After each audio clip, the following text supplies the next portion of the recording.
From National Geographic.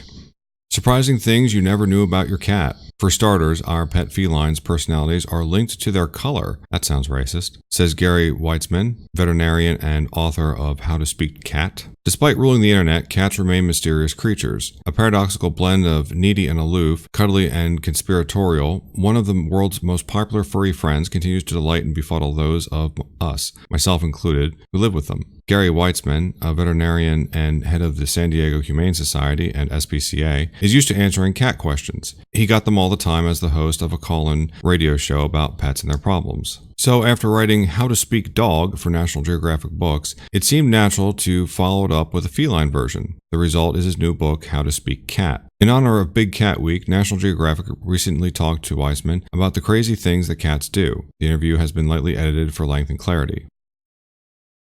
National Geographic says, "You've been a veterinarian for 25 years, so you've probably pretty much seen it all in terms of cat behavior. But was there anything new that you learned while writing the book?"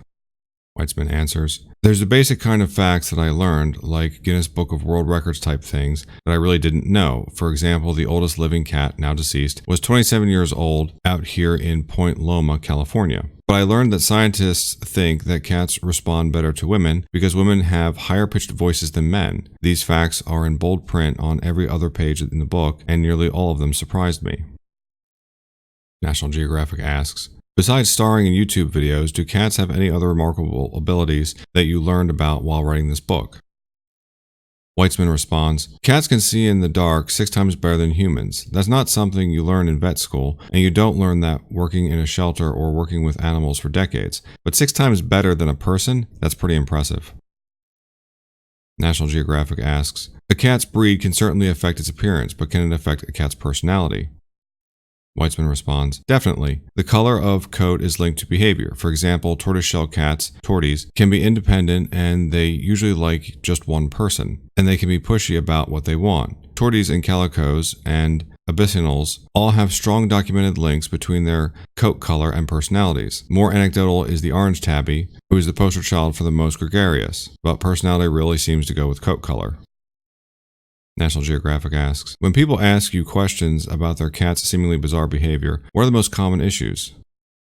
Weitzman replies, "One of the biggest questions I get is why does my cat become a psychotic rocket and suddenly go from 0 to 60 and zoom around the living room? We don't really know for sure, but indoor cats especially have a lot of pent-up energy that they can't exercise, whereas wild cats have hunting, stalking, and waiting on the edge to keep them busy. It's an energy release. That's really what it is. The other question is, why is my cat not using the litter box correctly, which is, not to be funny, the number one question I get."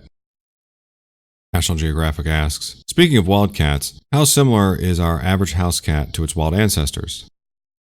Weitzman replies, "They're very similar. Domestic cats have only been around for half the time that dogs have, so you can see almost the same behavior among lions, tigers, and leopards that you do among domestic cats. That is perhaps one of the biggest draws of these animals. We can live harmoniously with them and still get to watch Mutual of Omaha every day. They're still part wild. They haven't gone to finishing school yet."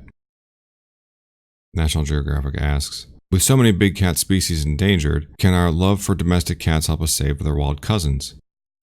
Weitzman replies, "Look at the almost universal outrage over the death of Cecil the lion this summer. People love cats. Cats, hands down, own the internet. That's the leverage that we have to try to help and stop some of the astonishingly bad practices towards the other cats on our planet."